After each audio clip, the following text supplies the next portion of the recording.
to Sam's Club today. I don't generally go to Sam's Club, different story. I went to Sam's Club today. And this lady asked me to look at a price for some tissue or something like that. She couldn't see, I'm a little linky ting. So I looked up, I gave her the price of the toilet paper. And I guess that little interaction, she enjoyed it. And she asked me like, to come to her church. And in that moment, I didn't know what to say. But I felt something, like I felt away.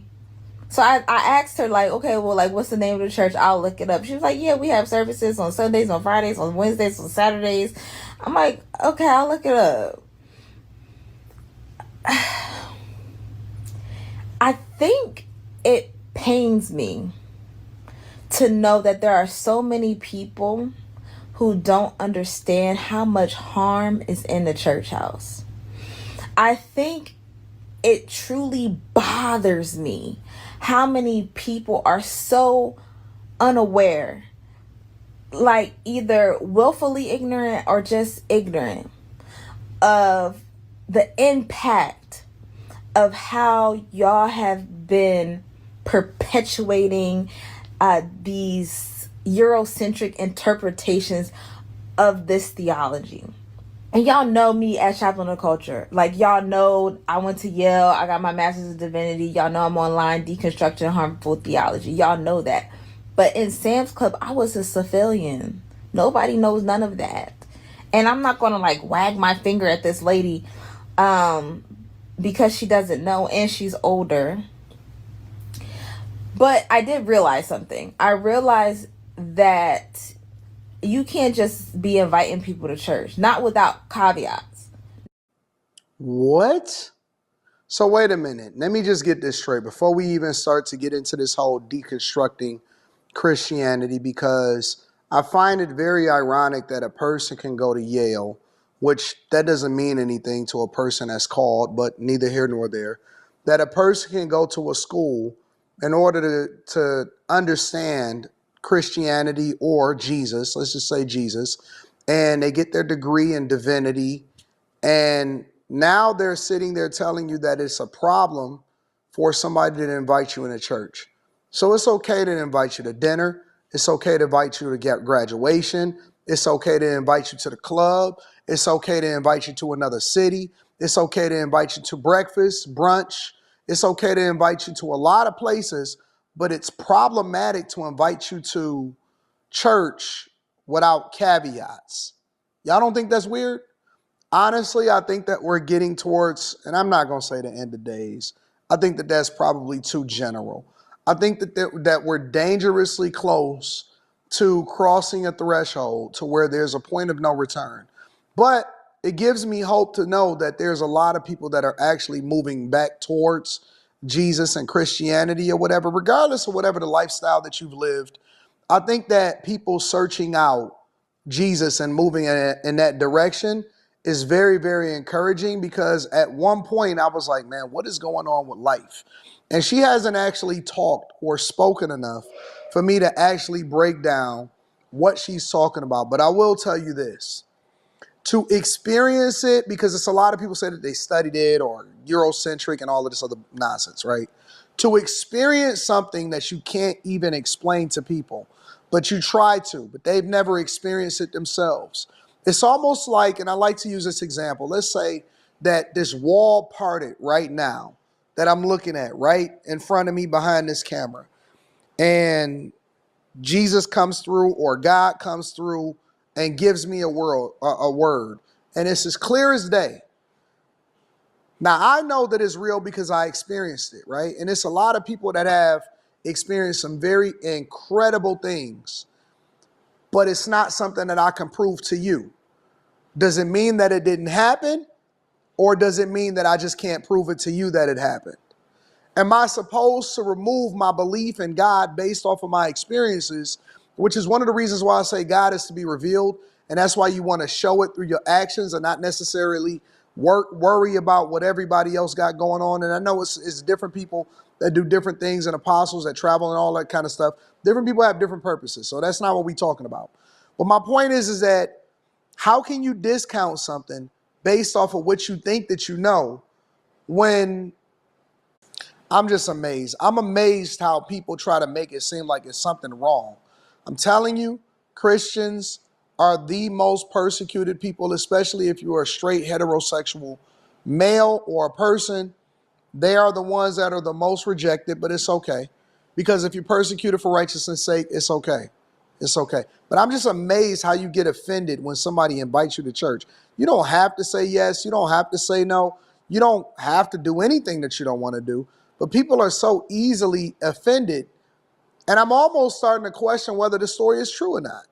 Without, do you want to join me at my place of worship where we are pro LGBTQIA, where we are actively uncovering the impacts of like anti-blackness and how it presents itself in societies, where we look at love as a social justice ethic?